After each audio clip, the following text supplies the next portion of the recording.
ನಮ್ಮ ದುನಿಯಾ separate, life style different. ಹಗಲು ರಾತ್ರಿ ಸುಖವನ್ನ ಹುಡುಕೋದೆ ಹೈಲೈಟ್.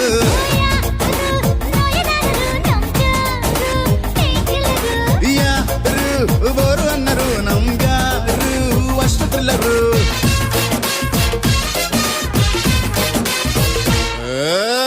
ಕೊಡ ಕೊಡ ಕೊಡ ಕೊಬ್ಬರಿ ಮಿಠಾಯಿ, ಬಿಡ ಬಿಡ ಬಿಡ ಬೆಂಕದ ಬಾಯಿ, ಹಿಡಿ ಹಿಡಿ ನನ್ನ ಮಕ್ಕಳ ತಾಯಿ ನನ್ನ ಕೈ.